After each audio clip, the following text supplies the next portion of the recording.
নমস্কার বন্ধুরা, সোমাস ম্যাজিক্যাল কিচেনে আপনাদের সবাইকে স্বাগত। আজ আমি আপনাদের সামনে নিয়ে এসেছি একটি অসাধারণ স্বাদের ডেজার্ট রেসিপি, যেটা একবার খেলে মাঝে মাঝেই বানিয়ে খেতে ইচ্ছে করবে, বিশেষ করে গরমের দিনে আর যারা ফল খেতে খুব ভালোবাসেন। রমজান ইফতারিতে শরীর ঠান্ডা রাখতে এবং যে কোনো উপসে এই ফ্রুটস ডেজার্টটি তৈরি করে আপনারা খেতে পারেন। খুব কম উপকরণে এবং খুব কম সময়ে এই ডেজার্টটি তৈরি করে ফেলা যায়।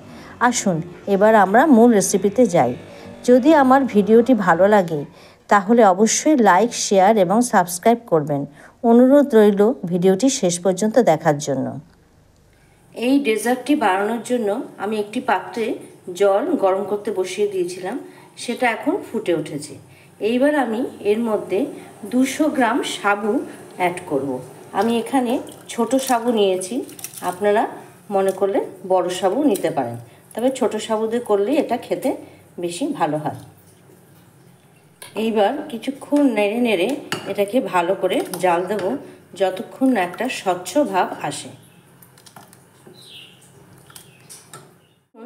এইভাবে আমি 5-6 মিনিট জাল দিয়েছি। জাল দেওয়ার সময় কিন্তু সবসময় আপনারা হাতা দিয়ে নাড়তে থাকবেন, নাহলে কিন্তু তলায় লেগে যেতে পারে। দেখুন সাবুদানাগুলো এখন একদম স্বচ্ছ হয়ে এসছে। এইবার আমি এটাকে একটা পাত্রের মধ্যে ঢালবো। আমি একটি পাত্রের উপরে একটা স্টিলের স্ট্রেনার রেখেছি। এইবার জাল দেওয়া সাবুটাকে আমি এর মধ্যে দিয়ে ছেঁকে নেব।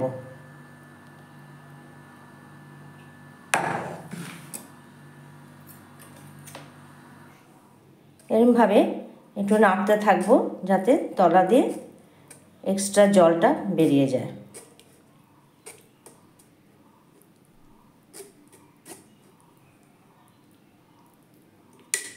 এইবার এটাকে আমি জল দিয়ে ভালো করে ধুয়ে নেব।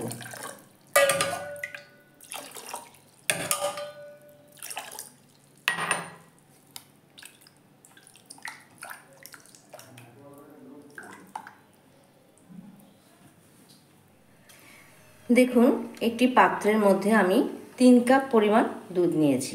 এবার এটা ভালো করে জাল হতে দেব। এরপর আমি এর মধ্যে একটু গুঁড়ো দুধ মেশাবো। সেটা আমি একটু ঠান্ডা দুধের মধ্যে মিশিয়ে রেখেছি। এইবার আমি দুধের মধ্যে সেই গুঁড়ো দুধটা দিয়ে দিচ্ছি। এবার এটাকে ভালো করে নেড়ে নেড়ে জাল দেব।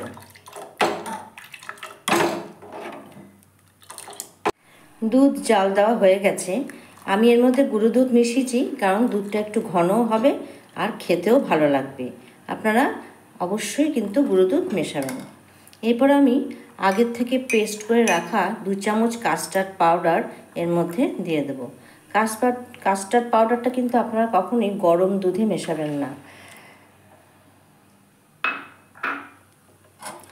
গরম দুধের মধ্যে যদি কাস্টার্ড পাউডার গুলে দেন তাহলে কিন্তু সেটা জমাট বেঁধে যাবে। অবশ্যই ঠান্ডা দুধের মধ্যে কাস্টার্ড পাউডার গুলবেন এবং কাস্টার্ড পাউডার দেওয়ার পরে ক্রমাগত নাড়াতে থাকবেন, নাহলে কিন্তু তলায় গিয়ে ওটা জমাট বেঁধে থাকে। এইবার আমি এর মধ্যে সাবুগুলো দিয়ে দেব। এই সাবুগুলো আমি ভালো করে জল দিয়ে ধুয়ে আবার সেকে রেখে দিয়েছিলাম।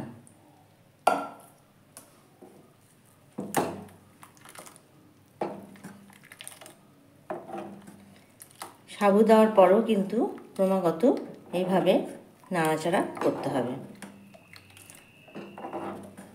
এইভাবে দুধের সঙ্গে আমি সাবুদানাটাকে 2-3 মিনিট মতো ফুটতে দেব।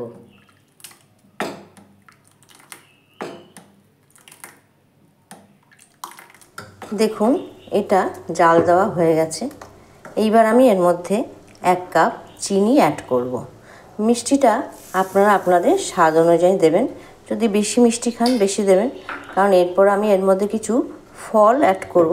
সেই ফলও তো মিষ্টি থাকে, তাই সেই বুঝে আপনারা মিষ্টিটা দেবেন। এইভাবে কিছুক্ষণ জাল দিয়ে এবার আমি এটাকে নর্মাল টেম্পারেচার ঠান্ডা হতে দেব। তারপর এটাকে আমি ফ্রিজের মধ্যে 1 ঘন্টার জন্য ঢুকিয়ে রাখবো।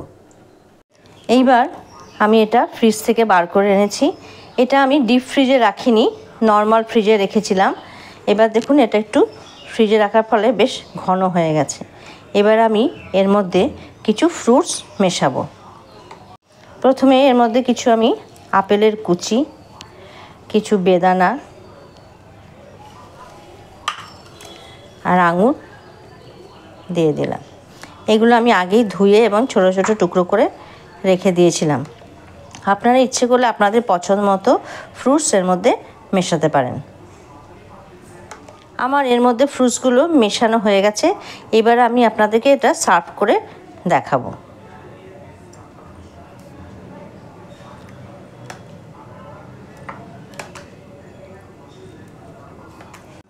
দেখুন আমার সার্ভ করা হয়ে গেছে। এবার আমি এটাকে গার্নিশ করব। আমার রেসিপি যদি আপনাদের ভালো লাগে অবশ্যই আপনারা আমার চ্যানেলটি সাবস্ক্রাইব করবেন এবং আমার পাশে থাকবেন। আমি প্রথমে এর উপরে সুন্দর করে একটু কাজু বাদামের কুচি, একটু আলমন্ডের কুচি, একটু পেস্তা বাদাম ছড়িয়ে দিলাম।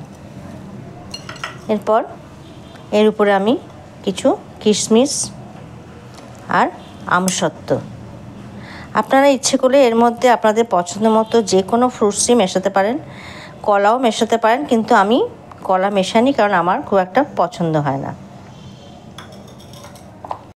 দেখুন আমার গার্নিশ করা হয়ে গেছে, খুবই সুন্দর দেখতে লাগছে। আপনারা অবশ্যই বাড়িতে কিন্তু একবার ট্রাই করে দেখবেন।